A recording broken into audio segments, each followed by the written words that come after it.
जैसा कि आपको बता दें, अयोध्या मंदिर का प्राण प्रतिष्ठा पूरे देश में खुशी का विषय बना हुआ है। कोई अपने शहर में भंडारा करवा रहा है, कोई सभी शहरों में शोभा यात्रा भी निकाला जा रहा है। और वहीं गुजरात वालों ने दुनिया का सबसे बड़ा 108 फीट की धूपबत्ती भिजवाया।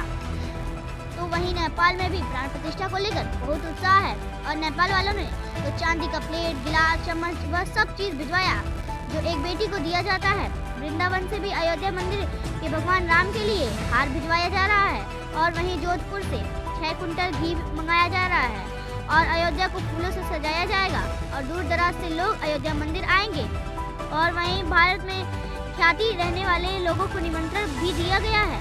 अभी हाल ही में मोदी जी ने राष्ट्रपति द्रौपदी मुर्मू को निमंत्रण दिया। निमंत्रण में कई सारे क्रिकेट खिलाड़ी भी शामिल होंगे और इन्हीं सभी तैयारियों को देखते हुए राम मंदिर के मुख्य पुजारी आचार्य सत्येंद्र दास ने दिया बयान। देखिए क्या कहा आचार्य सत्येंद्र दास ने। देखिए, पूजा पद्धति उसकी बहुत बड़ी होती है, क्योंकि प्राण प्रतिष्ठा का कार्यक्रम जो होता है वो बहुत कुछ उसमें करना पड़ता है, इसलिए पूजा पहले से प्रारंभ हो जाएगी। यद्यपि ये खरमास 14 को समाप्त हो जाएगा, इसे 15-16 से वो कार्यक्रम शुरू हो जाएंगे और इसमें उनको भगवान के लिए तमाम पहले देवी देवताओं की पूजा होती है, नवग्रह की पूजा होती है, दिशाओं की पूजा होती है। तो इस तरह से पूजा अर्चना पहले करना पड़ता है।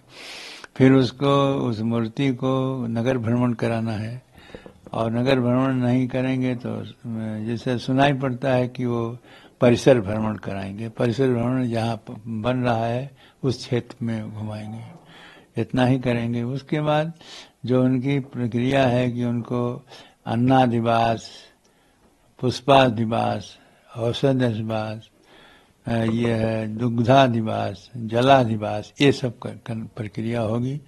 और वो एक दिन करेंगे कि एक दिन में और करेंगे, एक दिन करेंगे तो प्रतिदिन उनको करना पड़ेगा। इसलिए उसके पहले प्राण प्रतिष्ठा के पहले सारी प्रक्रियाएं जो होती हैं हो जाएंगी और ये सब होने के बाद में तब जिस दिन प्राण प्रतिष्ठा होना है उस दिन सब कार्य पूरे रहेंगे। केवल प्राण प्रतिष्ठा की जो विधि है उसी को संपन्न करेंगे और उसके बाद में उसी दिन प्रधानमंत्री जी भी आएंगे और प्रधानमंत्री जी के द्वारा क्या कराएंगे ये जो आचार्य प्राण प्रतिष्ठा कराने वाले हैं वो बताएंगे।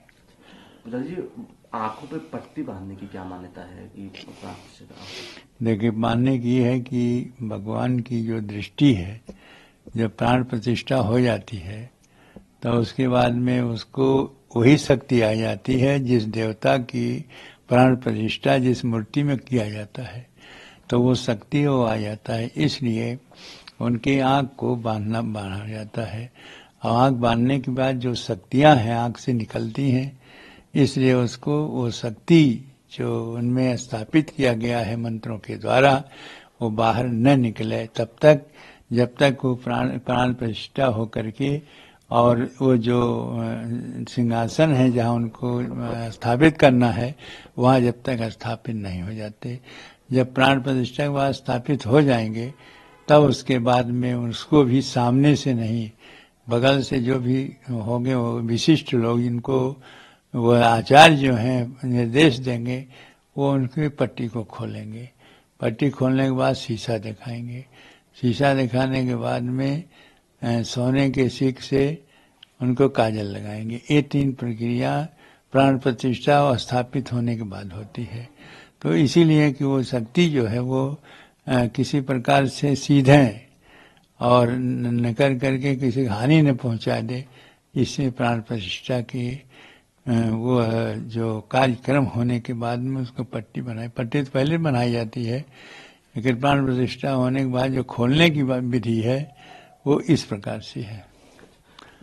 नई रामलला की नई मूर्ति बन रही है, लेकिन एक मूर्ति है जिसके पिछले 3 दशक से पूजा हो रही है, आप खुद कर रहे हैं 3 दशक से, उसका क्या होगा? उसी जगह वो मूर्ति होगी। हो सकता है जैसा हमें सूचना मिली है कि प्राण प्रतिष्ठित मूर्ति के स्थापित होने के पहले ही मूर्ति स्थापित हो जाएगी। उसमें यह है कि मूर्ति छोटी है और सभी लोग इसको दर्शन नहीं कर पाते हैं, इसलिए बड़ी मूर्ति की जरूरत पड़ी और एक 5 वर्ष के बालक के बराबर का वो मूर्ति बनी है, उसी मूर्ति की प्राण प्रतिष्ठा होगी। ऐसा है कि व्यवस्था देखा जाएगा कि कहाँ उनको स्थापित किया जाए, जहाँ जो जनता दर्शन करे आ वो भी देखे कि हाँ वो मूर्ति है जिसको लोग 23 दिसंबर 1949 से जिसकी पूजा होती आई है, वह भी इन्हीं के नाम से यह केस भी लड़ा कि वर्तमान में विराजमान रामलला। तो इस तरह का जो है प्रमाणित जो मूर्ति है वह महत्वपूर्ण है, उसी के केस जीता गया है, तो वो मूर्ति की रहेगी ही वहाँ, उसको उसी रूप से पूजा अर्चना होगी जिस प्रकार ये जो नई मूर्ति आएगी उसका है। क्या पूजा अर्चना पद्धति में कोई बदलाव होगा? पुरानी पूजा पद्धति नहीं, पुस्तक मिल गई है, उनमें कोई बदलाव नहीं है। यहाँ कुछ थोड़ा बहुत बदलाव है, क्योंकि और जगह जो पूजा होती तो उसमें भगवान राम का दरबार होता है, उनके माता सीता भी साथ में रहती हैं और उनके भाई भी रहते हैं।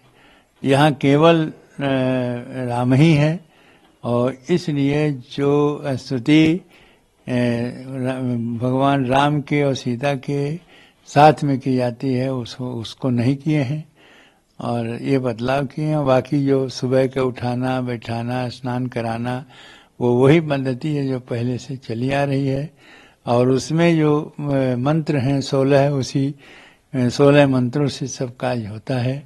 और साथ साथ ये है कि वो मंत्र जो है षोडशोपचार और पंचोपचार 2 प्रकार की विशेष की पूजा होती है।